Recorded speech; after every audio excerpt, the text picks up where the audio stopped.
Hello guys, good morning to everyone. कैसे हैं आप सब लोग? I hope you are doing well. Welcome back again to our YouTube channel Educhamp live classes. Morning session होता है अपने पास द हिंदू एडिटोरियल एनालिसिस। इसमें एडिटोरियल्स भी होते हैं, लीड भी हो सकता है, कभी कभार कमेंट्स भी होते हैं, ठीक है, कभी कभार आपके कार्टून्स भी होते हैं। तो आपको पता है जो इंपॉर्टेंट है, एक तरह से आपके पॉइंट ऑफ व्यू से बात करें कि जो जिसमें इंपॉर्टेंट वोकैबुलरी आई है, जो आपके लिए इंपॉर्टेंट है, उसी को मैं यहाँ इंक्लूड करता हूँ, ठीक है। सो देखते हैं आज का सेशन, और इसमें आपका इंक्लूड होने वाला है कुछ vocabulary part, and that is the most important topic we can say. आपके लिए इंपॉर्टेंट है इंग्लिश को बिल्डअप करने के लिए, ठीक है। तो आपका बिल्डिंग ब्लॉक है, वोकैबुलरी है, उसको इंक्लूड करता हूँ साथ में मैं, और साथ में कुछ अलग से इन्फॉर्मेशन है तो भी आपके मैं यहाँ पे बता देता हूँ, ठीक है। सो चैनल को लाइक कर रहे हैं, शेयर करें, सब्सक्राइब कर सकते हैं आप आगे इसी तरह के वीडियो पाने के लिए। स्टार्ट करते हैं आज का सेशन। आज आपको पता है इंपॉर्टेंट 8 जनवरी है, तो आपको पता है जो कल का एक तरह से इंपॉर्टेंट डे था वो कहीं ना कहीं रिजर्वेशन के लिए था। इकोनॉमिक बैकवर्ड क्लासेस हैं, इंस्टेड ऑफ देयर कास्ट, चाहे वो किसी भी कास्ट की हो, यदि वो इकोनॉमिक बैकवर्ड क्लासेस हैं और यदि वो अनरिजर्व कैटेगरी के अंदर आते हैं तो उनको 10% आरक्षण की बात यहाँ पे करी है।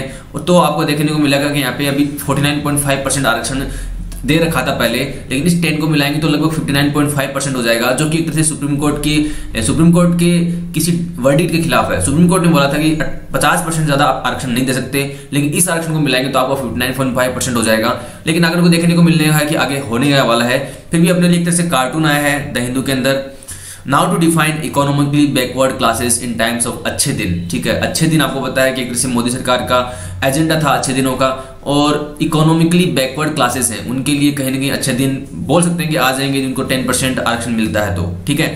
तो 10% Kota for economic backward classes, आपको पता है जो इलेक्शंस आने वाले हैं, कहीं ना कहीं इलेक्शंस आने वाले हैं, कुर्सी भी आपको दिखाई गई यहाँ पे, तो आप समझ सकते हैं कि किस दिशा में आपको राइटर बताने की बात कर रहे हैं। जो कुर्सी है, इलेक्शन है, पता आपको जो इलेक्शन है मे बी 3 मंथ्स अवे और 4 मंथ्स अवे वी कैन से। सो इलेक्शंस की कहीं ना कहीं आपको सुगंध आने वाली है, आ रही है लोगों को, तो इस दिशा में पहला कदम यही रहा सरकार का कि एक तरह से रिजर्वेशंस दे दिया इकोनॉमिक बैकवर्ड क्लासेस के लिए, ठीक है। आपको पता होना चाहिए, और इसके बारे में हम अलग से वीडियो भी लेके आऊंगा मैं, जो आपका रिजर्वेशन है उसके लिए, तो आप स्टे ट्यून्ड, है ना। स्टार्ट करते हैं। वोकैब बूस्टर, ये आपके कल के वर्ड्स हैं, ठीक है। मैंने कुछ कल के वर्ड्स सिलेक्ट किए हैं ताकि आपको कल वाला भी याद हो। मैं इनको एक बार रिवाइज कर देता हूँ, इसको रीड कर लेते हैं, और नेक्स्ट जो स्लाइड में आएंगे वर्ड वो आपके आज के वर्ड हैं, तो उनको हम डिस्कस करेंगे। आज के वर्ड जो कल के वर्ड हैं इनको मैं बिल्कुल ऐसे रीड कर रहा हूँ, ठीक है। विच एविज आपकी एडवर्ब है, इसका मतलब होता है फेस टू फेस, ठीक है। हिकअप का मतलब क्या होता है? Sometimes symptom of indigestion. Indigestion का मतलब यहाँ पे ये नहीं कि आपने खाना खाया और आपको डाइजेस्ट नहीं हो रहा। यहाँ पे कोई बात आपको बोली गई या आपने कोई बात बोली जो डाइजेस्ट नहीं हो रही, अगले को पच नहीं रही है और उसका वो एक्सेप्ट नहीं कर रहा सामने वाला, so that can be hiccup. Linger का मतलब होता है ऐसी कोई चीज जो मर तो रही है, खत्म तो हो रही है, लेकिन अभी तक पूर्णतः समाप्त नहीं हुई है। जैसे बात करें इलिटरेसी की बात करें इंडिया के अंदर, या फिर बात करें जो अनएम्प्लॉयमेंट की बात करें, अनएम्प्लॉयमेंट तो बात करें कहीं लिंगर कहीं नहीं हो रहा, तो बढ़ता जा रहा है ना, वो असेंड हो रहा है। तो इसका मतलब हो जाएगा रिमेन प्रेजेंट ऑल्दो वेनिंग और ग्रेजुअली डाइंग। बिल्कुल प्रेजेंट है लेकिन ग्रेजुअली डाइंग है, कोई बात नहीं है। वेनिंग का मतलब कम होना होता है, इंटेंसिटी कम होना, जैसे आपका चांद कम होता रहता है पूर्णिमा से, वैसे उसका वेनिंग का मतलब हो जाएगा ट्वीक, यानी किसी को परेशान करना, पिंच करना, स्क्वीज करना शार्पली। ऑप्शन हो जाएगा एडजेक्टिव। ऑप्शन बहुत अच्छा वर्ड है, वैसे नेगेटिव सेंस में आता है, लेकिन अच्छा word we can say talk about exam point of view. Option अच्छा वर्ड है, इसका मतलब होता है आपका जो अश्लील कंटेंट होता है, जो आपका वल्गर होता है, बावड़ी बोल सकते हैं, ऑफेंसिव हो सकता है जो आपके कंटेंट होते हैं, कोई पर्सन भी हो सकता है, ठीक है। आपका लियर पर्सन होता है, लेसिवियस पर्सन होता है, उसको भी आप ऑप्शन बोल सकते हैं। हाउंड होता है एक तरह से, हाउंड वैसे एक डॉग के लिए आता है, ऐसा डॉग जो पीछे पड़ जाता है, आपका पीछा नहीं छोड़ता। सो किस चीज के आप पीछे पड़ जाते हैं, एक तरह से भूखे कुत्ते की तरह, तो आप बोल सकते हैं कि आप हाउंड कर रहे हैं, ना। हाउंड वैसे नाउन भी है, इसका मतलब डॉग होता है। पल्प का मतलब आपका जो इंपॉर्टेंट कंक्लूजन होता है किसी चीज का, उसको बोलते हैं पल्प। और पल्प रियली मीनिंग किसका होता है आपको पता है? जो किसी भी फल का गुद्देदार भाग होता है उसको बोलते हैं पल्प, ठीक है। एक कल के वर्ड थे, मैंने रीड किए जस्ट आज के जो वर्ड्स हैं, ठीक है, जो आज के पेपर में जो मेरे को लगे कि इंपॉर्टेंट आपके साथ शेयर करने चाहिए आपके बेनिफिट को देखते हुए, तो ये वर्ड्स हैं। साथ में पार्ट ऑफ स्पीच लिखा हुआ है, दैट मींस वो वर्ब है, नाउन है, आपका एडवर्ब है, फ्रेजल वर्ब है, इडियम में जो भी है वो आपको बताता चलूंगा, बिकॉज आपको पार्ट ऑफ स्पीच आना ही चाहिए। सेवियर आपका अच्छा वर्ड है। देखो सेवियर का मतलब होता है राहत मिलना, किसी चीज से आपको राहत मिलती है, इंजॉयमेंट आप करते हैं, यदि आपको एंटरटेनमेंट मिलता है उससे, और आपको एक तरह से बोल सकते हैं कि उससे परम आनंद की अनुभूति होती है, उसको बोलते हैं सेवर। कोई भी चीज हो सकती है, और देखो वर्ब भी होती है, सेवर वर्ब भी है और वैसे नाउन भी हो सकती है। सो डिराइव और रिसीव प्लेजर फ्रॉम, किसी चीज से प्लेजर मिलता है अपने को, वो चीज get enjoyment from, take pleasure in, enjoy, taste वगैरह, तो आप इसका मतलब समझ गए सेवर का मतलब क्या होता है। सेवर का मतलब आप ऐसे भी ले सकते हैं कि कोई आपको उद्धार करता है ना आपका, उसको आपके लिए सेवर बोलते हैं। कोई आप चीज उद्धार करती है आपका उद्धार करेगी तो ऑब्वियस सी बात है वो आपको राहत जरूर देगी, तो सेवर उसको बोलते हैं। सीजल वर्ब है।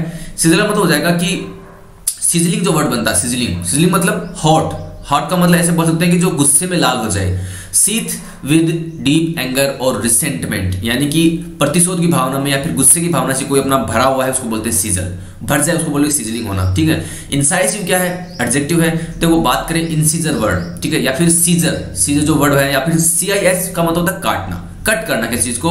तो जहां पर भी आपको ये CIS वर्ड ऐसे दिखता है, इंसीजर वगैरह, या फिर आपको जो इंसीजर आपके दांत होते हैं, आपने देखा होगा इंसीजर आपके दांत होते हैं जिसको अपन कर्तनक बोलते हैं आई थिंक हिंदी में, I am not sure, but incisive का मतलब हो जाएगा सुटेबल फॉर कटिंग और पियर्सिंग, शार्प और एक्यूट, यानी बहुत ज्यादा शार्प कोई चीज होती है, जैसे आपका नाइफ होता है वो इंसाइसिव होता है, वो काट सकता है आपको, पियर्स कर सकता है। पियर्स का मतलब जैसे कोई कांटा होता है आपको चुभता है तो आपको पियर्स करता है आपकी खाल के अंदर। शार्प का मतलब तीखा, एक्यूट का मतलब भी तीखा होता है। तीखा का मतलब है कि उसकी धार बहुत तेज होती है, ठीक है।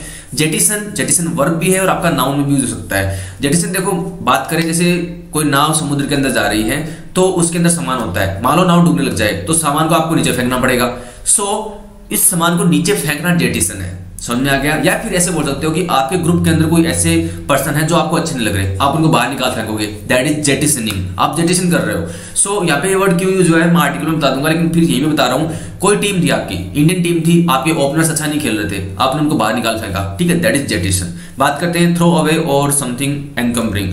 अनलीज का मतलब क्या होता है, अनलीज का मतलब होता है कि आपको कोई चीज जकड़ के रखे, आपको पकड़ के रखे, रिस्ट्रेंट नहीं करे आपको, और आपको एक तरह से लूज कर दे, लूज छोड़ दे, उसको बोलते हैं आप अनलीज। ये वर्ब आपकी। सोरिंग का मतलब बढ़ना, सोर अप होता है आपकी फ्रेजल वर्ब, सोर अप होता है फ्रेजल वर्ब, सोरिंग अप भी फ्रेजल वर्ब होती है। तो यूजुअली क्या आपका सोरिंग जो है वो एडजेक्टिव के रूप में यूज होता है। So ascending to a level markedly higher than the usual, ऐसे लेवल पे पहुंचना जो आपका आपने मार्क किया लेकिन बहुत ऊंचे मार्क किया है, आपको वहां तक पहुंचना, आपको सोर करना वहां तक। देखो सर्जिंग वर्ड होता है, आपको जो सर्जिंग वर्ड कहां पे देखने को मिलेगा, सर्जिकल स्ट्राइक देखने को मिलेगा। और आपका जो अपसर्ज होता है किसी भी इकोनॉमी के अंदर, मान लो चाहे कोई ट्रेड डेफिसिट के अंदर मान लो, तो आपका अपसर्ज होता है, तो कहीं ना कहीं आपका ऊपर बढ़ने की बात होती है, असेंड होने की बात होती है, उसको बोलते हैं सोरिंग, ठीक है। विल्ट आपकी वर्ब है, ठीक है, तो विल्ट आपकी वर्ब है, इसको आपको ध्यान रखना है। जो आपकी विल्ट यहाँ पे आप दिखाई दे रही है, इसका मतलब हो जाएगा लूज स्ट्रेंथ, यानी कोई चीज मान लो पहले बहुत ही फॉर्मिडेबल थी, हम उसको जीत नहीं सकते थे, वो इनडिफेटिजेबल था, ठीक है, तो अब लेकिन वो लूज पड़ रहा है, वो फीबल हो रहा है, यदि वो आपका वल्नरेबल हो रहा है तो उसको बोलेंगे विल्ट, ठीक है। लूज स्ट्रेंथ और ड्रूप, इसके लिए ड्रूप अच्छा वर्ड है, इसको आप ध्यान में रखें, ठीक है।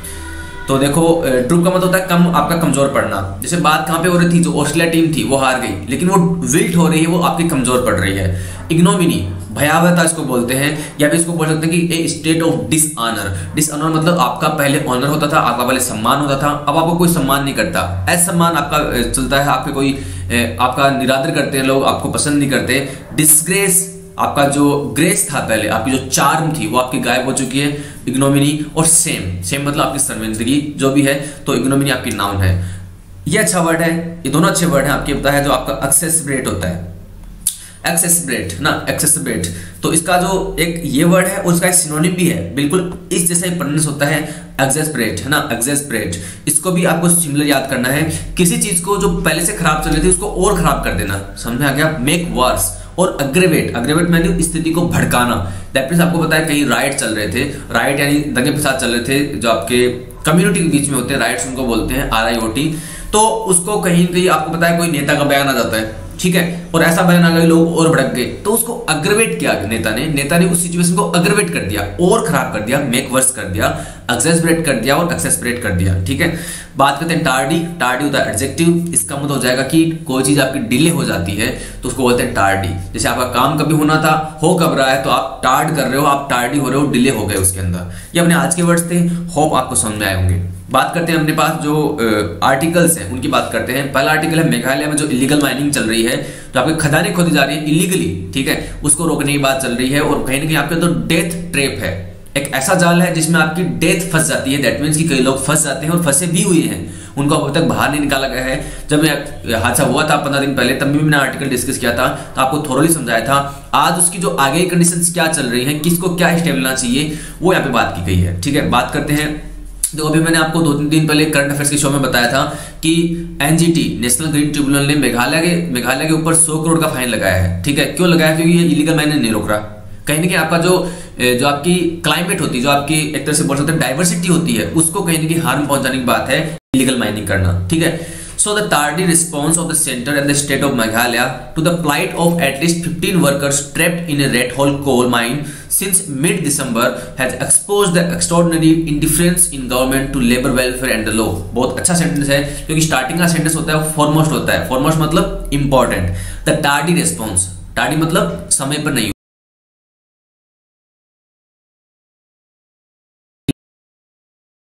सेंटर का और स्टेट ऑफ मेघालय का टू द प्लाइट। प्लाइट मतलब आपकी जो दशा होती है, बुरी दशा होती है ना, जैसे आप बहुत ज्यादा आप होपलेस हैं या आपका पैसा नहीं है, तो आपकी प्लाइट सिचुएशन हो जाती है जो आपको हार्म करती है इंटरनली। तो प्लाइट, किसकी प्लाइट? एटलीस्ट 15 वर्कर्स, लगभग 15 वर्कर्स आपके ट्रेप्ड हैं किसके अंदर? एक कोल माइन के अंदर, लगभग मिड दिसंबर से। अभी उनका क्या है क्या नहीं है तो बारे में कुछ पता नहीं है, वो ट्रेप्ड है बस। ठीक है, ट्रेप्ड आपको पता है लगभग इस बात को 20 दिन हो चुके हैं, तो अनफॉर्चुनेट उनकी डेथ ही हो चुकी होगी। लेकिन सरकार जो है कोई एक्स्ट्रा कदम नहीं उठा रही है, इंडिफरेंस यानी एक तरह से नेग्लेक्ट कर रही है, उसको ओवरलुक कर रही है, जाओ तुम भाड़ में, ऐसा बोल रही है। कहने का मतलब यही तो है, कोई आपका परफेक्ट यदि स्टेप नहीं उठता तो इसका मतलब यही होगा। ठीक है, the primary responsibility for the operation of illegal mines lies with the state government. State government को देखना चाहिए कि क्या करना है, and it should be called to account for. What is account for? जिम्मेदार होना। अकाउंट फॉर आपकी फ्रेजल वर्ब है, अकाउंट फॉर का मतलब होता है जिम्मेदार होना।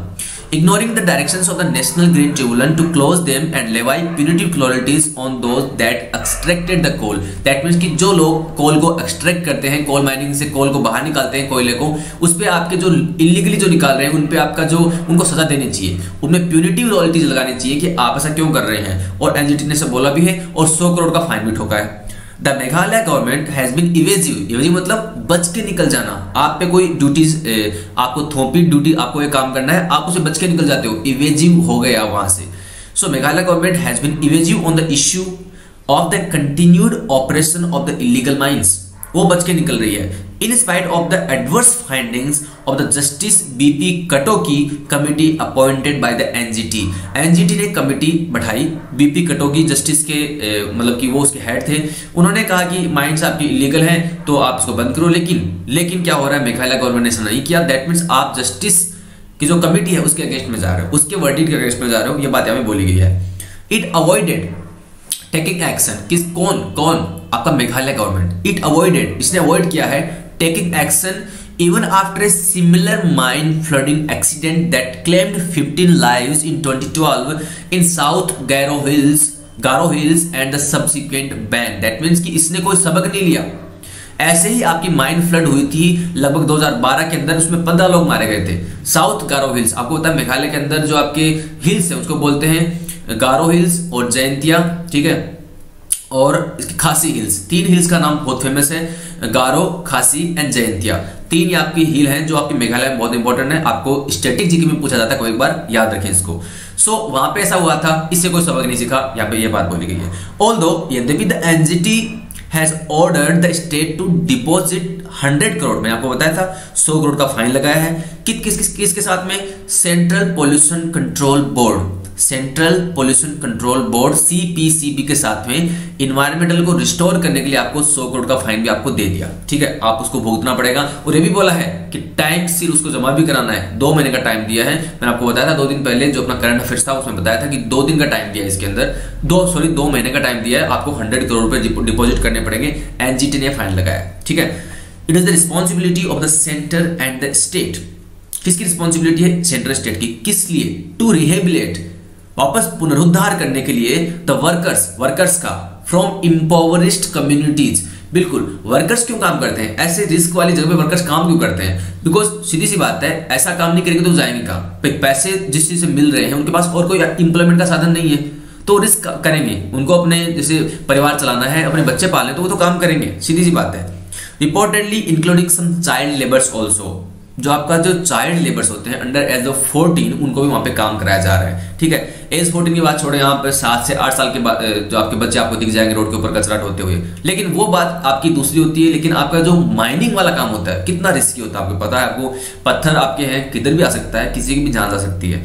Who are ready to undertake the risky labours because of higher than average wages paid. That means सीधी सी बात है, जितना आपका वेज आपको मिलना चाहिए, जितना आपको मेहनताना मिलना चाहिए, उससे आपको ज्यादा पैसे मिलेंगे तो आप काम क्यों नहीं करोगे, चाहे कितना रिस्की हो। और आपको दूसरे कोई सोर्स भी तो नहीं है काम करने के लिए, तो लोग तो वहां पे आएंगे। अब इसका अल्टरनेटिव क्या हो सकता है? इसका अल्टरनेटिव ये हो सकता है कि हाँ कोई और एम्प्लॉयमेंट जनरेट करो ना आप, और एम्प्लॉयमेंट दो लोगों को। कोई आपका जो बहुत अच्छी सी आपके जो स्कीम्स हैं उनको अप्लाई करो, लोगों को रोजगार दो, तो लोग नहीं आएंगे यहाँ पे रिस्की क्षेत्र में काम करने के लिए। ये स्टेट गवर्नमेंट को करना चाहिए। The scale is high as interpreted from satellite images and reported by the Katakey panel. Katakey आपको पता है जो आपके BS कटोकी जो आपके जस्टिस है उनके जो पैनल है, it could be order of 24,000 mines, many of them illegal।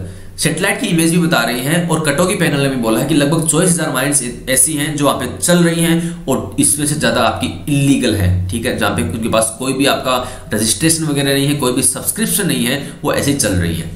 If illegal mines continue to operate in flagrant violation of rules under the mines and minerals, that means कि आपके ऐसे ही चलता रहा जो आपका माइनर्स मिनरल्स का जो एक्ट है, तो responsibility lies with the state government. यदि आपका ऐसा चलता रहा तो रिस्पॉन्सिबिलिटी किसकी होगी, और किसी की रिस्पॉन्सिबिलिटी बात यहाँ पे की जा रही है।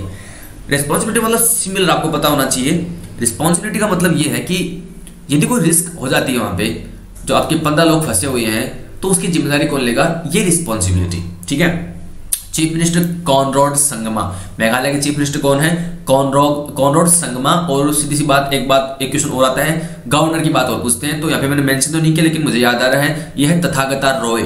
मेघालय के गवर्नर है तथागता रॉय, यह भी आपको याद करना है। ठीक है, कॉनराड संगमा चीफ मिनिस्टर है। उन्होंने कहा है कि a ban on coal mining is not the solution. बिल्कुल सही कहा उन्होंने कि कोल माइन के ऊपर आपका बैन लग जाएगा तो सोल्यूशन नहीं है। बिल्कुल सही बात है, सोल्यूशन कैसे हो सकता है, वहां पे लाखों लोग काम करते हैं, उनका तो पेट पे लात लग जाएगी ना। तो ऑब्वियस है कि ये सोल्यूशन नहीं, तो आप दूसरा सोल्यूशन लेके दो। आप तो स्टेट गवर्नमेंट को रन कर रहे हो, आपके पास इतने सारे रिसोर्सेज हैं, पैसे हैं, कोई आप दूसरा एम्प्लॉयमेंट का सोर्स जनरेट करो। बिल्कुल सही बात बोली उन्होंने। Yet the state government has done little to implement reforms. आपने ये बात बोल के कि सोल्यूशन नहीं है तो आपने अपना पीछा छुड़ा लिया, है ना। आप दूसरा कोई रिफॉर्म लेके आइए, दूसरा कोई आप उद्धार वाला काम लेके आइए, तो लोगों का उद्धार कीजिए। And diversify employment away from dirty mining under primitive conditions of the years in spite of judicial orders.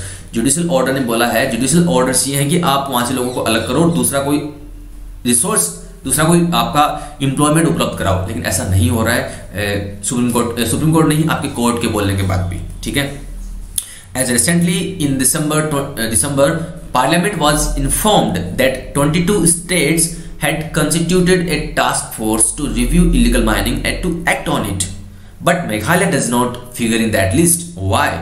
आपको पता है कि इतने सारे वहां पे इलीगल माइनिंग हो रहे हैं, लगभग 22 स्टेट ने सब बोल दिया है दिसंबर के अंदर। एक तरह से एक जो अपनी एक पार्लियामेंट के अंदर उन्होंने ग्रुप ऑर्गेनाइज किया, ठीक है, और बोला कि हम इलीगल माइन पे वर्क करेंगे, बट रिव्यू करेंगे उसको। बट मेघालय उस लिस्ट के अंदर नहीं था। मेघालय क्यों नहीं था भाई? मेघालय को उस चीज से रेवेन्यू जनरेट हो रही है, इलीगल माइनिंग से रेवेन्यू जनरेट हो रही है, बट आप उसके लोगों की जान का भी तो खतरा है, उसको भी तो देखो। आप गवर्नमेंट को रन कर रहे हो, आपका रेवेन्यू जनरेट करना आपका सोल मोटो नहीं है, लोगों की सुरक्षा करना भी आपका सोल मोटो है। ठीक है, ए clean up is overdue. A clean up is overdue. Overdue क्या होता है? जो आपका शेड्यूल्ड आपका नहीं होता। आपको मान लो 10 तारीख को किसी को पैसे देने थे, आप 15 कर रहे हो, 20 कर रहे हो, तो शेड्यूल नहीं है आपका, ओवरड्यू कर रहे हो आप। So a clean up is overdue. एक सारा का सारा सैनिटेशन यहाँ पे होना चाहिए, एक तरह से सारी सफाई होनी चाहिए। सफाई से मतलब ये है कि सारों को, जितने भी लोग इसमें इन्वॉल्व हैं, उन सबको सोचना चाहिए लोगों की भलाई के बारे में। ठीक है, बात करते हैं आगे। नेक्स्ट अपने पास है जैतापुर ए रिस्की एंड एक्सपेंसिव प्रोजेक्ट। ये आपका कमेंट्स में था। तो जैतापुर एक तरह से आप बोल सकते हैं कि न्यूक्लियर आपका जो आपका पावर हाउस होते हैं, ठीक है, जो आपके पावर हाउस होते हैं, आपके जो बात करें जो न्यूक्लियर रिएक्टर से आप यदि एनर्जी जनरेट करते हैं, आपकी बिजली जनरेट होती है। देखो, बिजली जनरेट करने के कई साधन है। आप सोलर एनर्जी है, आपकी विंड एनर्जी है, ठीक है, बात करें कोल एनर्जी भी है और सोलर एनर्जी भी हो जाएगा। और आपका जो न्यूक्लियर एनर्जी आ रहा है, न्यूक्लियर वाला, वो काफी आपका एक तरह से टूल पकड़ रहा मामला कि उससे ज्यादा एनर्जी जनरेट होती है। बट जिस चीज से ज्यादा एनर्जी जनरेट होती है, क्या पता वो कॉस्ट इफेक्टिव हो कि नहीं हो।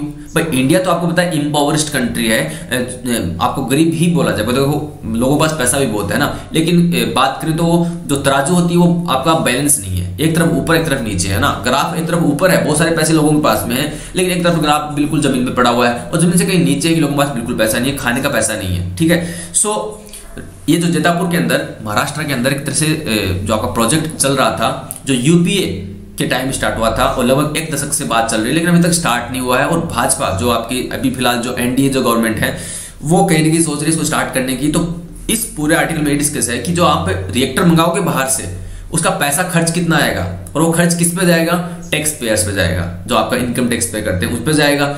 और बात करते हैं जो इससे इफेक्टिव बिजली बनेगी उसकी कॉस्ट क्या रहेगी, उसकी कॉस्ट रहेगी लगभग 50% ज्यादा, जितनी अब रुपए में बिजली मिल रही है उसे 50% कॉस्ट पे कौन खरीदेगा उस बिजली को। तो यहाँ पे ये बात बोली गई है। जैतापुर कहाँ पड़ता है, महाराष्ट्र के अंदर। In December the French company electricity the France EDF, तो वो फ्रांस से काफी कनेक्शन बन रहा है, आपको पता है।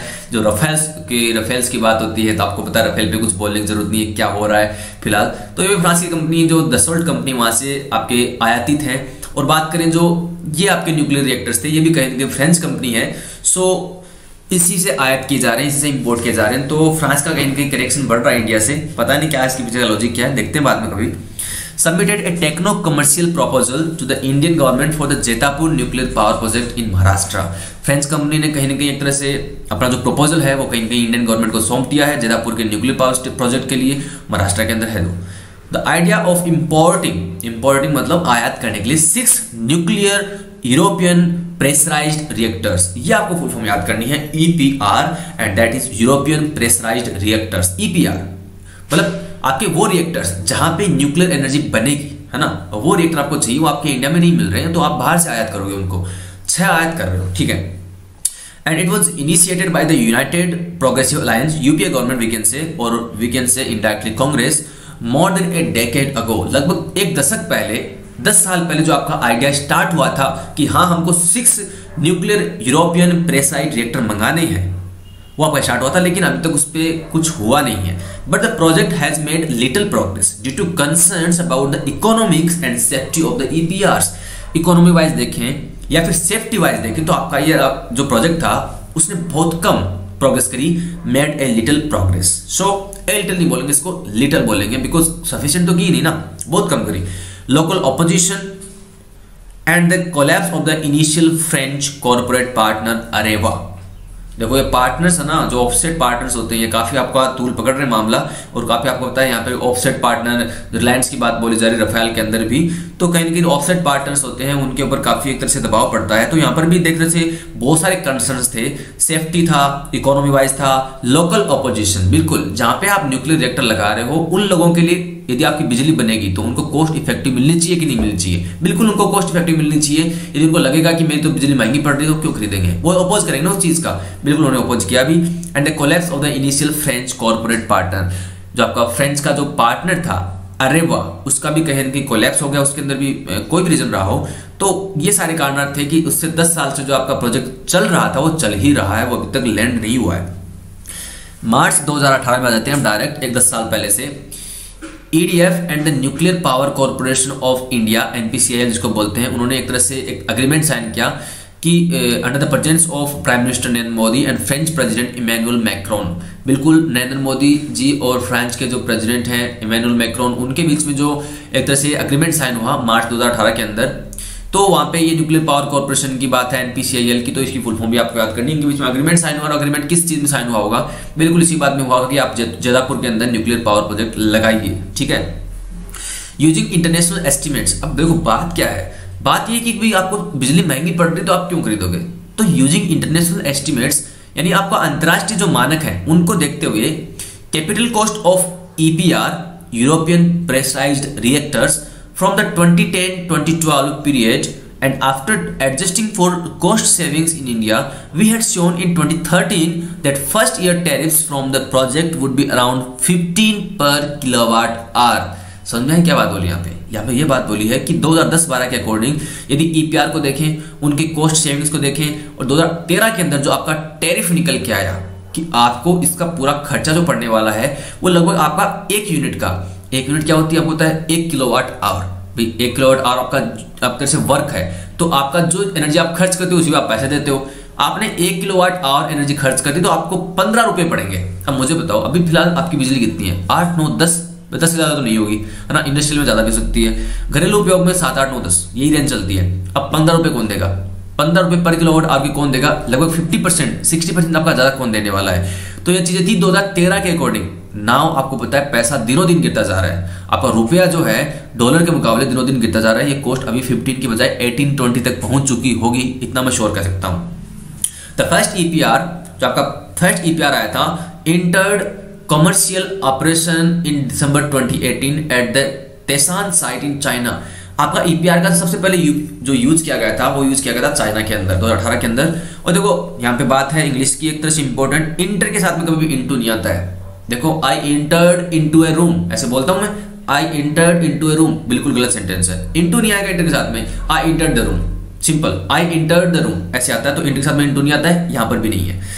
चाइना के अंदर आपको पता है पहले स्टार्ट हुआ ये, लगभग 5 साल से उनकी प्लानिंग चल रही थी। Its final capital cost was estimated by industry sources to be 40% of the original cost estimate। उन्होंने भी आपको बताया कि लगभग 40% कॉस्ट आपकी ज्यादा पड़ रही है और 40% आपका 50% हो जाएगा, 60 हो जाएगा, तो कॉस्ट तो बढ़ने ही वाली है। तो चाइना के अंदर लगभग आप देख सकते हो कि हम सीख सकते हैं उससे कि चाइना को 40% एस्टिमेशन का लॉस हो, यानी वो ढंग से एस्टिमेट नहीं कर पाए। तो यहाँ पर आपको कितना लॉस होने वाला है। और चाइना आप बोलें कि थोड़ा सा इंडिया के माफी आपका वेल डेवलप्ड है ना। सो इंडिया में इस चीज को लाया जाएगा तो बहुत ज्यादा प्रॉब्लम देखने वाली है, मिलने वाली है अपने को, है ना। While nuclear cost have been rising, बिल्कुल राइज कर रही है, बढ़ रही है। राइज और रेज में आपको फर्क पता होना चाहिए। राइज का मतलब खुद बढ़ना और रेज का मतलब कोई आपको बढ़ाता है। पेरेंट्स आपको रेज करते हैं, पेरेंट्स आपको रेज करते हैं, आपको जन्म से पालते हैं, आपको रेज करते हैं, बढ़ाते हैं, यानी वहां पर रेज आएगा, राइज नहीं आएगा। हम खुद खड़े होते हैं, हम खुद मान लो कि फॉल करते हैं, कभी बार गिर जाते हैं, गिर जाने का मतलब आप कोई फेलियर का सामना करते हैं, फिर आप यदि खुद से खड़े होते हैं ना, उसको बोलते हैं राइज, है ना। राइज यानी एक तरह से बढ़ो आगे। So other low carbon sources of electricity specially solar energy have become cheaper. भाई बात न्यूक्लियर कॉस्ट की क्यों कर रहे हो आप? वो तो बढ़ रही है। आप सोलर एनर्जी पे आओ, राजस्थान के अंदर इतना आपका एक तरह से बात कर सकते हैं, इतना आप सोलर एनर्जी का यूज कर सकते हो। राजस्थान के अंदर आपको पता है बहुत ज्यादा धूप पड़ती है, बहुत ज्यादा सोलर एनर्जी यहाँ पे मिल सकती है आपको। बात करें विंड एनर्जी की तो आप जाओ फ्लैट एरियाज में, फ्लैट एरियाज में पता है आपको, जैसे बात करें साउथ की, ठीक है, और वहां पे आप जाओगे तो आपको विंड एनर्जी सोर्सेज ज्यादा मिलेंगे, तो आप उन पे इन्वेस्ट करो ना। रिन्यूएबल एनर्जी है, कोई आपका खतरा नहीं है, कोई आपका एमिशंस नहीं है, कोई कार्बन एमिशन नहीं होगा, कोई ग्लोबल वार्मिंग नहीं होगा, आप उन पे इन्वेस्ट करो। Why are you investing in the nuclear sector? So इसको आगे देखते हैं। In March 2018 the parliamentary standing committee on energy listed 34 stressed projects. 2018 के अंदर पार्लियामेंट्री स्टैंडिंग कमेटी पीएससी ने लिस्ट किया एक तरह से ऐसे प्रोजेक्ट जो कि 34 प्रोजेक्ट जो कि स्ट्रेस्ड है। स्ट्रेस का मतलब जिनसे अपने को रेवेन्यू जनरेट नहीं हो रही है, या फिर उन्होंने कोई कर्जा लिया था और वो कर्जा चुका नहीं पा रहे हैं, और इनडायरेक्टली नॉन परफॉर्मिंग एसेट्स यानी कि एनपीए। और एनपीए का नाम आता है तो आपको पता है सबका नाम, किसका सबसे नाम पहले नाम आपके दिमाग में आता है? विजय माल्या। एनपीए, उसको एनपीए भगोड़ा साबित कर दिया गया है, उसकी संपत्ति को भी जब्त किया जा रहा है, वो बाद में देखने की बात है। And those which have the potential to become NPAs, बिल्कुल 34 आपने सेक्टर डिसाइड कर लिया, ये तो एनपीए है या बनने वाले हैं, तो इनसे अपने कोई रेवेन्यू जनरेट नहीं हो रही है, इन पे हमें कोई इन्वेस्ट नहीं करना है। With A cumulative outstanding date of 1.74 lakh crore, 1,74,000 crore रुपए के एनपीए 34 स्ट्रेस प्रोजेक्ट में लगे हुए हैं। ये आपको मार्च 2018 के अंदर बोला गया था, लगभग 1 साल पहले। Because the NPCIL nuclear power वाली बात है, debts would ultimately be underwritten by the Indian government if the project encounters financial difficulties, the cost would fall on Indian taxpayer. देखो यहाँ पे रिस्क की बात है, एनपीसीआईएल यदि फेल हो जाती है अपने काम में और यदि आपका पूरा प्रोजेक्ट यदि डिस्ट्रॉय हो जाता है, ध्वस्त हो जाता है, तो सीधी सी बात है बर्डन किसके ऊपर आएगी? फाइनेंशियल की जो डिफिकल्टीज आने वाली है, वो सीधी सी बात है जब फाइनेंशियल डिफिकल्टीज को आपको सरकार को पैसे लेने होते हैं तो टैक्स पेयर की तरफ जाते हैं। वो सीधा टैक्स कितना आ रहा है, टैक्स कम आ रहा है, बढ़ा दो रेट्स, टैक्स ज्यादा पे करेंगे और आपका अपने को जितना अपने घाटा होता है वो अपन कंपनसेट कर लेंगे। ऐसा बिल्कुल नहीं होना, आपको रिस्क एस्टिमेशन आना चाहिए, फोरकास्टिंग आनी चाहिए, क्या क्या उसके कॉन्सिक्वेंसेस हो सकते हैं, आगे की बात क्या हो सकती है, उसको भी पहले देखना आना चाहिए। आगे बढ़ते हैं। The most serious safety problems to the pressure. अब बात करते हैं कि भाई हमको प्रॉब्लम क्या है। द मोस्ट सीरियस क्या है सेफ्टी प्रॉब्लम की बात करते हैं। Pressure vessel. प्रेशर वेसल मतलब जो आपका पूरा जो आपका न्यूक्लियर पावर जो आपका रिएक्टर आने वाला है उसके अंदर जिसके अंदर आपका न्यूक्लियर जो मटेरियल जलेगा या फूटेगा, जो भी जिससे आपको एनर्जी पैदा होगी, क्या गारंटी है कि वो आपके रेडियो एक्टिव मटेरियल्स को रिएक्टर से बाहर नहीं आने देगा। बहुत सारे केसेस देखने को मिले हैं पहले। देखो मैंने वो केसेस यहाँ पे इंक्लूड नहीं किए हैं, आपका बहुत सारे वेरियस कंट्रीज के अंदर आपका जो EPR है उसके फेलियर देखने को मिले हैं कि वो फेलियर ढंग से काम नहीं करता। क्या पता इंडिया में ऐसा होगा, तो उसकी गारंटी कौन लेगा, उसको भी आपको देखना चाहिए। So much safety concerns are exacerbated by India's flawed nuclear liability law। India का जो लॉ है, नियम है न्यूक्लियर लायबिलिटी वाला, वो कहीं ना कहीं आपका सही नहीं है और कुछ सेफ्टी कंसर्न ने उसको और खराब कर दिया है। बिल्कुल मैंने हाईलाइट वर्ड किया, उसका मतलब आपको पता है, और आपकी सिचुएशन को वर्सन करना। If and when completed, Jaitapur जो भी कंप्लीट होगा, will be the largest nuclear power plant in the world. Largest होगा ये, ठीक है, largest power plant, nuclear power plant in the world होगा यदि जैतापुर कंप्लीट होता है तो। In the event of an accident, the nuclear liability law would require the public sector NPCIL to compensate victims and pay for clean up. बिल्कुल सही बात है, यदि आप सबसे बड़ा यदि आप कुछ बना रहे हैं तो आपको लायबिलिटी लेनी पड़ेगी, रिस्पॉन्सिबिलिटी लेनी पड़ेगी लॉ के अधीन कि हाँ यदि कोई भी इसका विक्टिम जाता है, यदि कोई रिस्क मान लो कोई हैजार्ड हो गया, कोई उसका विक्टिम होता है, कोई उसका या फिर उसको दोषी होता है, जो दोषी यहाँ पे नहीं होगा, जो भी आपका बात करें जो इससे हार्म होगा, जिसको मान लो प्रॉब्लम होगी, मान लो किसी की डेथ होगी, तो आप उसको कंपनसेट करोगे, उसको पे करोगे क्लीन अप के लिए। समझ में आ गई बात? तो यहाँ पे बात बोलेगी कि लायबिलिटी लो, आप रिस्पॉन्सिबिलिटी लो इस बात की। The Modi Macron statement, Modi का और मैक्रॉन का आपको पता है दोनों आपके रिप्रेजेंटेटिव हैं, तो इनका स्टेटमेंट क्या है? emphasized the need for the project to generate cost effective electricity। बिल्कुल सही बात है, आप cost effective electricity लेके आओ ना। बिल्कुल कि आप 15 रुपए पर यदि यूनिट के लोगे तो 10 रुपए वाली यूनिट ही खरीद लेंगे हम तो। लोग तो यही कहेंगे भाई हम 1 यूनिट के 15 रुपए क्यों दें जब हम 10 रुपए में मिल रही है। तो आपको कॉस्ट इफेक्टिव होने चाहिए। ये स्टेटमेंट था किसका? मोदी एंड मैक्रॉन का। It is hard to see how this is possible. बिल्कुल कि आपको लग रहा है कि एस्टिमेशन अभी इतना आ रहा है तो लगभग 20-25 रुपए पहुंचने वाला है, तो बिल्कुल हार्ड थिंग्स है, डिफिकल्ट थिंग्स है, हाउ टू बी डन सोचना पड़ेगा। टू बिगिन विद, स्टार्ट कैसे करें? The government must answer several specific questions. बिल्कुल गवर्नमेंट को कुछ आंसर्स देने पड़ेंगे स्टार्ट करने से पहले। How much will the entire project cost? बिल्कुल पूरे कॉस्ट, प्रोजेक्ट की कॉस्ट कितनी होने वाली है। Who will be accountable for cost increases and delays? और कौन इसका रिस्पॉन्सिबल होगा कि आपकी कॉस्ट बढ़ती या घटती है? जिम्मेदार होना, अकाउंटेबल फॉर, जिम्मेदार होना। And what is the what is the precise arrangement that the government has reached with France on liability? आपके जो अरेंजमेंट है, प्रिसाइज मतलब एक्यूरेट, आपके जो अरेंजमेंट है वो कैसे है, कैसे चल रहे हैं फ्रांस के साथ में, उसको भी आपको बताना पड़ेगा। गवर्नमेंट को बहुत सारे आंसर करने पड़ेंगे यहाँ पे।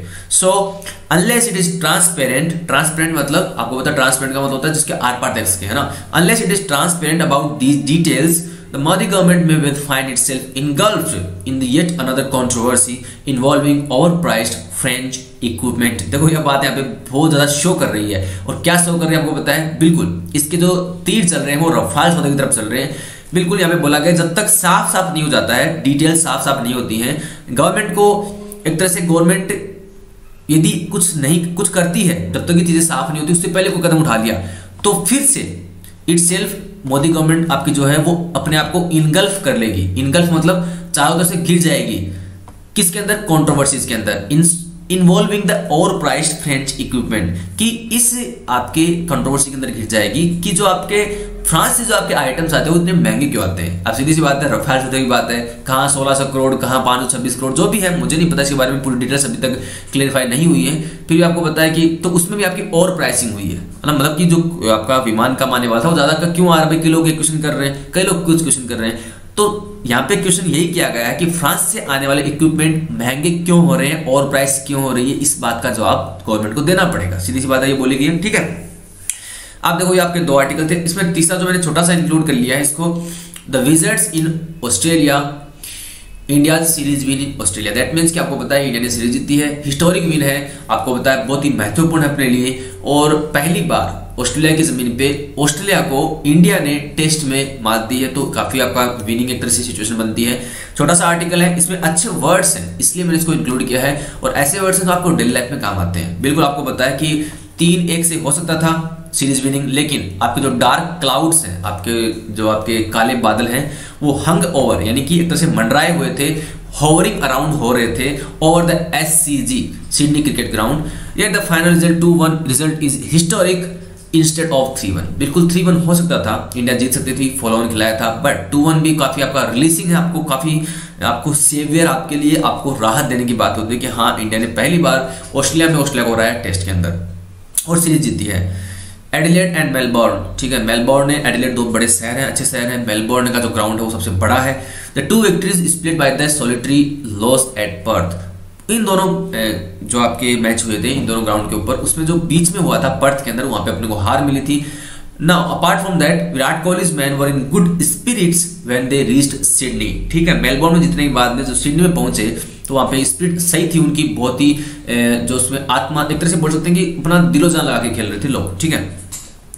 दियर सोरिंग कॉन्फिडेंस, सोरिंग मतलब बढ़ता हुआ, मैंने आपको बताया था ना, आपकी इकोनॉमी बढ़ रही है सोरिंग आएगा, आपका जो कॉन्फिडेंस राइज हो रहा है, बढ़ रहा है, उसको भी आप सोरिंग बोलोगे। Their soaring confidence 622/7 declared a challenge to Australia that built upon Cheteshwar Pujara's 193 and Rishabh Pant's unbeaten 159। ये आपको स्कोर पता है, कहीं ना कहीं आपको जो यहाँ पे वर्ड था वो इंपॉर्टेंट सोरिंग था, तो मैंने आपको उसको बता दिया, ठीक है। ये आपको डेटा आपको पता है, डेटा को इतने इंपॉर्टेंट नहीं है, सॉरी फॉर दैट कि मैं डेटा को डेटाज बोल रहा हूँ ना, देखो ऐसा लग जाता है आपका डेटा अपने आप में प्लूरल है, आपको मैं क्लियर कर देता हूँ, डेटा अपने आप में प्लूरल वर्ड है, उसका सिंगुलर क्या होता है, डेटम होता है। बहुत सारे वर्ड आपके जो ग्रीक और जो लैटिन के हैं वो ऐसे ही बनते हैं, मैंने आपको एक वीडियो में पहले बताया भी है। सो डेटा है ना, डेटा, सो आपको डेटा याद होंगे। ऑस्ट्रेलिया स्कोर 300 बनाया, लेकिन सफर्ड द इग्नोमिनी, इग्नोमी मतलब डिसग्रेस या फिर असेम्ड, या फिर कोई आपको लगता है ना कि हाँ आपका अपमान हो रहा है, तो उसको आपको पता है 300 बनाए उसने दूसरी पारी, पहली पारी में, बट इग्नोमिनी उसको कुछ सफर होना पड़ा, उसको असेम्ड होना पड़ा, उसको शर्मिंदा होना पड़ा, किसके लिए, before the bad light and wet weather rescued the host, उनको फॉलो ऑन खिलाया गया, ठीक है। फॉलो ऑन खिलाया गया, तो फॉलो ऑन आपको पता है कि कब खिलाया जाता है, जो आपका एक परमानेंट जो आपका फिक्स स्कोर होता है उससे कम स्कोर बनता है, उसको बोलते हैं फॉलो ऑन करना। क्या आप फॉलो करो, हमने आपको स्कोर बनाया, आपने उसको, आप उसके मिनिमम मार्क तक नहीं पहुंचा, आप उसको फॉलो करो, है ना। तो ये कहीं ना कहीं आपका ऑस्ट्रेलिया के लिए और ऑस्ट्रेलिया के अंदर कहीं ना कहीं उसके लिए बहुत ही शर्मिंदगी की बात थी, और होनी भी चाहिए, है ना। सिंस देखो होनी क्यों चाहिए, मैं क्यों बोला ऐसे, बिल्कुल इसलिए बोला कि जो लोग बॉल टेम्परिंग करके मैच जीतना चाहते हैं उनके साथ ऐसा ही होना चाहिए। अब आप समझ गए मैं क्या बात कर रहा हूँ ना।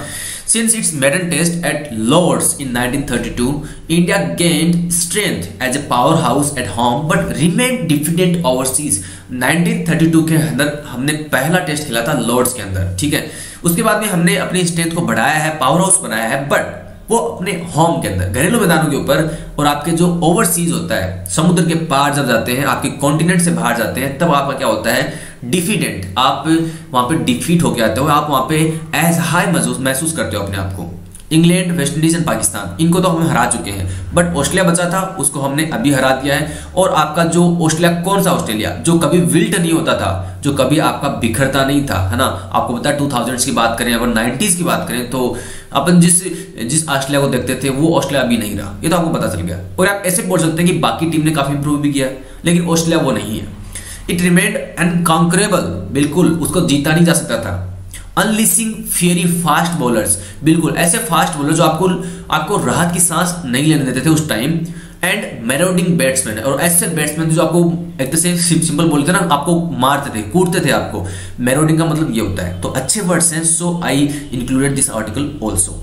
मैरोडिंग का मतलब क्या होता है, देखो MARAUDING, मैरोडिंग मतलब आपको कुचल देना, आपको जीना हराम कर देना आपका। तो ऐसे बैट्समैन थे उनके पास में, बॉलर्स की खैर नहीं होती थी 90s के अंदर, 2000s के अंदर जब ऑस्ट्रेलिया खेलती थी तब।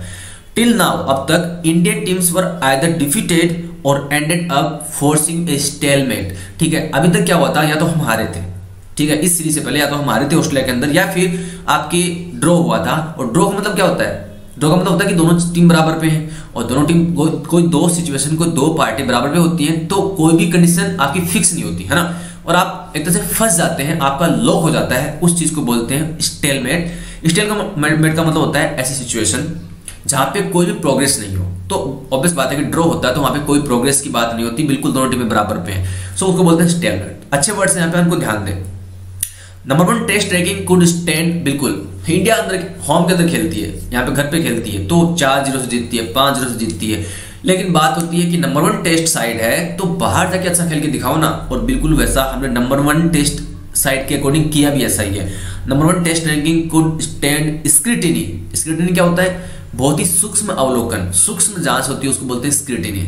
सो हमारी जो नंबर 1 टेस्ट रैंकिंग है वो सूक्ष्म जांच के मतलब लोग उस पर कमेंट कस रहे थे ना। When they travel beyond the subcontinent, subcontinent मतलब जो इंडिया, पाकिस्तान, बांग्लादेश और श्रीलंका 4 कंट्री को छोड़ के आप बाहर जाते हो तो आपकी नंबर 1 टेस्ट साइट कहाँ चली जाती है? बिल्कुल हमने वो शो करके दिखाया, उस पे बात पे खड़े उतरे, चाहे आप कितनी भी स्क्रूटिनी कर लो। इनफीबल्ड ऑस्ट्रेलिया, इनफीबल्ड मतलब कमजोर ऑस्ट्रेलिया, और हवाई कमजोर आपको पता है, वही बात है बॉल टेम्परिंग वाली, मैं इसको दोहराना चाहता। Enfeebled Australia collapsed but it wasn't easy and India did have its headaches also.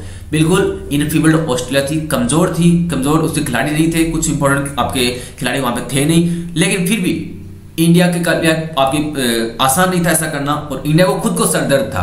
किस तरीके से सरदर्द था आपको पता है कि मैं आपको बताया था जेटिसन वर्ड का यूज यहां किया मैंने। Midway it had to jettison, इसको बाहर फेंकना पड़ा, इसको बाहर निकालना पड़ा। Jettison the malfunctioning opening pair. Malfunctioning मतलब जो अपना काम ढंग से नहीं कर रहा था। मेल आपको पता है MAL, तो आपका मेल वर्ड कहाँ आता है? मेलाफाइड में आता है, ठीक है। आपका वर्ड आता है एक तरह से मेल न्यूट्रिशन, कुपोषण के अंदर आता है, तो मेल वर्ड नेगेटिव वर्ड है। फंक्शनिंग आपकी सही नहीं हो रही थी, कौन नहीं कर रहा था? ओपनिंग पेयर, उसको आपने बाहर निकाल फेंका। Murali Vijayan, KL Rahul. Lead spinner R Ashwin after choking the Aussies at Adelaide में जीते थे, ठीक है। जो वहां पे किसका अच्छा रोल था? लीड स्पिनर R अश्विन का। लेकिन फिर भी आपको पता है एक टेस्ट खेलने के बाद में इनकी जो साइड स्ट्रेन को खिंचाव आ गया, तो इन्होंने एक तरह से वहां से फिटनेस लेवल को देखते हुए पीछे खींच लिया। तो इंडिया के लिए हेडेक्स कम नहीं थे भाई, दोनों ओपनर को आप एक मैच में हटा रहे हो, कितनी बड़ी बात है। लोग कहते हैं कि हाँ आप एक ओपनर को हटा सकते हो, एक को तो कम से कम रखो, बट नहीं, इंडिया ने एक तरह से जो आपका डेब्यूटेंट थे मयंक अग्रवाल, उनको यहाँ से बुलाया, रणजी से उनको खिलाया। आपने देखा होगा यदि मैच आपने देखा तो उनके बैट के ऊपर स्टिकर भी नहीं है, यानी अभी तक वो स्टार्ट कर रहे हैं, और उस खिलाड़ी ने एक तरह से बहुत अच्छा रिस्पॉन्स दिया और एंड्योर किया ग्राउंड के ऊपर अच्छे फास्ट बॉलर्स के सामने। Apart from world class batsman like Kohli and Pujara, the fast bowling unit was incisive मतलब काटने वाली, बिल्कुल अच्छी बॉलिंग की थी अपने पास, कि जो फास्ट बॉलर्स की रेंज है दिनों दिन बढ़ती जा रही है। अच्छी बात है इंडिया के लिए। जब इंडिया माना जाता था कि स्पिनर्स के लिए कोई फास्ट बॉलर नहीं होते थे, आज वही इंडिया बोला जा रहा है कि नंबर 1 फास्ट बॉलर्स किसके पास है? आपके इंडिया के पास है। तो वो इंसाइसिव थे बिल्कुल। And Jasprit Bumrah sizzled with 21 wickets. 21 wicket के साथ में एक तरह से लोगों को हतप्रभ कर दिया जसप्रीत बुमराह ने। उनकी एक्शंस थी, आपको पता है उनकी एक्शन थोड़ी आपकी अनयूजुअल जरूर है, लेकिन विकेट टेकिंग जो आपकी एबिलिटी वो काफी अच्छी दिखाई दी सीरीज के अंदर। The latest achievement in Australia has to be savoured. मजे लेने चाहिए इसको एंटरटेन करना चाहिए। और आपने वीडियो देखे भी हैं, आपने वीडियो देखे होंगे कितना एंजॉय कर रहे थे इंडिया के जो बैट्समैन और प्लेयर्स थे, वो काफी एंजॉय कर रहे थे इस चीज को कि हाँ हमने सीरीज जीती है। बट अब कौन रहता है? Now south Africa remains the final frontier. आपको साउथ अफ्रीका में सीरीज जीतनी है, वहां जाके सीरीज जीतनी है, वो आपका अभी तक बचा हुआ है, उसको और कॉन्कर करना है, उसको अभी तक और जीतना है, यदि आपको टेस्ट की नंबर 1 साइड कहलवाना है तो। ठीक है, ये अपने कंप्लीट आर्टिकल थे आज के, काफी लंबा हो गया आज का वीडियो। ठीक है, आप एंजॉय करते रहिए। जो भी आपको लगता है कि आपको और कुछ इंक्लूड करवाना है तो आप उसे बोल सकते हो, बता सकते हो। वीडियो को लाइक करें प्लीज, और चैनल को सब्सक्राइब करें, और आपको और वीडियो चाहिए तो आप चैनल पे आ सकते हो। ठीक है, तो एंजॉय करते रहिए लाइफ। तब तक के लिए all the best, good bye, be happy and take care.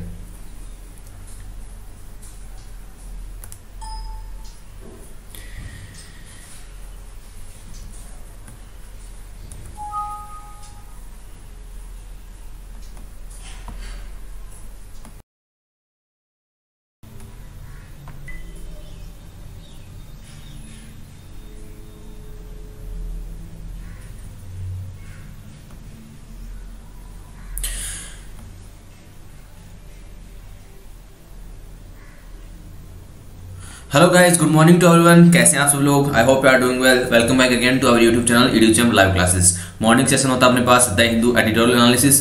इसमें एडिटोरियल्स भी होते हैं, लीड भी हो सकता है कभी कभार कमेंट्स भी होते हैं। ठीक है, कभी कभार आपके कार्टून्स भी होते हैं। तो आपको पता है जो इंपॉर्टेंट है, एक तरह से आपके पॉइंट ऑफ व्यू से बात करें कि जो जिसमें इंपॉर्टेंट वोकैबुलरी आई है, जो आपके लिए इंपॉर्टेंट है, उसी को मैं यहाँ इंक्लूड करता हूँ। ठीक है, सो देखते हैं आज का सेशन, और इसमें आपका इंक्लूड होने वाला है कुछ vocabulary part, and that is the most important topic we can say. आपके लिए इंपॉर्टेंट है इंग्लिश को बिल्डअप करने के लिए। ठीक है, तो आपका बिल्डिंग ब्लॉक है